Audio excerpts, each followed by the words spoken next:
Hi, it's Scott, ROCKFILE, back with another podcast review for you. Let's talk about the 1994 movie The Mask and its new Arrow 4K edition. Back in the 90s, I loved this movie. And Jim Carrey knocked 3 out of the park in 1 year. 3 big movies in one. That never happens. And this, to me, is the one that holds up the best. Dumb and Dumber is fine. Ace Ventura doesn't hold up as well as I wished, but this one did hold up for me, actually. I've had a Blu-ray copy of it for years, and it recently came out. Arrow put out one of those limited editions. Comes with a book, comes in a hard box. It's a really nice special edition for about $37 to $42, depending on where you buy it. And I did not pre-order it. I do pre-order a lot of those Arrow special editions because I think they're wonderful, but this wasn't a movie that I really, So the reviews started coming out, and they're 5 out of 5. They're like, the video and the audio is the best it's ever been. It's going to be one of the best releases of the year. Plus, there's a whole bunch of extras on it. New stuff. Brand new extras on it. So I went ahead and ordered it, and it came in the other day, and I watched it. I got to say, I was kind of blown away by it. The biggest thing I was blown away with, Jim Carrey's physical acting. A lot of people talk about the special effects. This is a comic book movie. If you don't know anything about The Mask, it is based on a graphic novel, a comic book series that was actually a bit darker than the movie we got.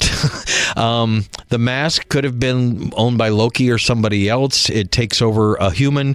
The human has all these powers. In the comics, he kills people horribly in very creative ways.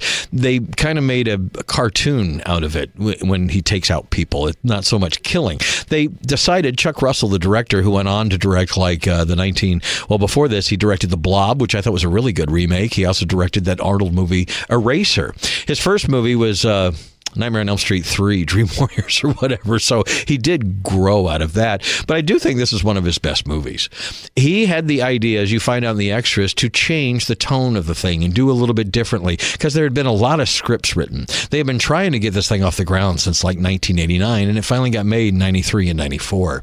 Jim Carrey was up and coming. They were looking at other actors to play the role, and he took a chance on him.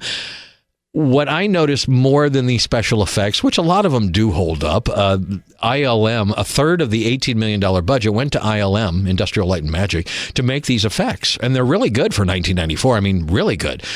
Go look at Blade that came out several years later. Looks a lot worse. They really do look good. The whirly effects when he changes and things like that.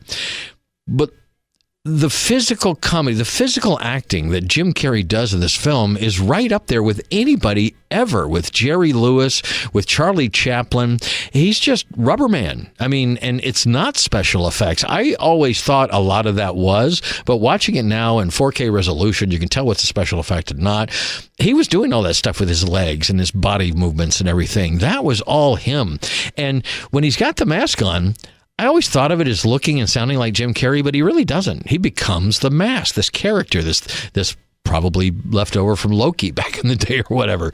And I think he's fantastic in the movie. I think everybody else is good in the movie, too. Peter Riegert from Animal House plays a detective. Peter Green is in this. Amy Yazbek, Richard Jeni, and Cameron Diaz. It says, introducing Cameron Diaz. This was her first movie. She plays, at first, just a kind of a love interest, and it turns out she's the girlfriend of the bad guy.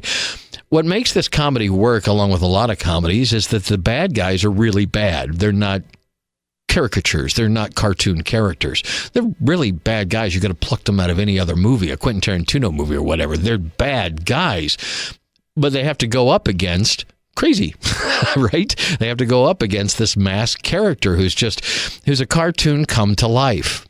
The movie actually played out a lot better than I remembered it. I had a lot more fun with it this time around. As a movie that I wasn't really looking forward to getting, and then to evaluate the 4K, this is the best it's ever looked and sounded. You get a new Dolby Atmos soundtrack that's all over the place. And the video, grain is managed very well. It's very minorly grainy.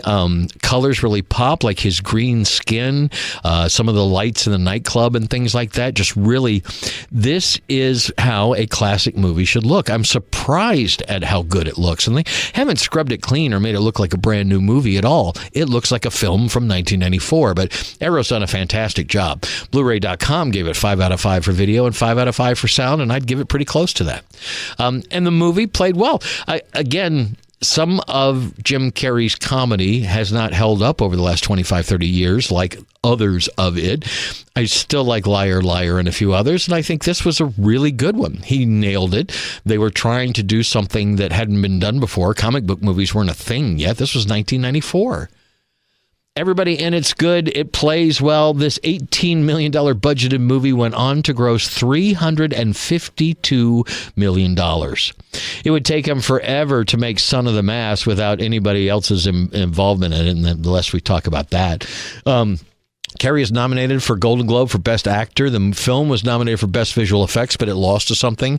If it were to happen again, I think this would probably beat the one that won in 1994. But anyway, I really love this edition, and I have reevaluated the movie. This is a great early comic book film, a great early role from Jim Carrey, and a lot of fun. It's a bit pummeling. It does go on for a hair long, and it's just a lot of bam, bam, bam, just hitting you one joke after the other, one character after the other, one little scene after another. But it's entertaining, and it's almost like what modern movies are like. It's just one scene after another. It pushes. It's funny. It's well done. The bad guys are bad. The good guys are good. And in the end, it works out great. It actually kind of feels like a classic film, and they did a really good job bringing a comic book to a movie before we were really good at that kind of thing. So The Mask in its 4K edition from Arrow gets some of my highest marks. It's going to be one of the best sets of the year, I think. And if it's one of your favorite movies, run right out and get it right now. If you haven't seen the movie in a while, well, this might change your mind. The Arrow 4K edition comes in one of their hard box with a slipcover. You get the 4K. It's got reversible artwork. You get the poster that has both the new and the old artwork. You get some art cards and and plus the booklet. It's a really nice set. It's worth the $37.99 to $41.99 that you'll pay from all the different stores if this is one of your favorite movies. I think it's a spectacular edition and worthy of a place on your shelf. I'm Scott. I'm ROCKFILE. More podcasts are on the way. Please like, share, and subscribe, and have a spectacular day.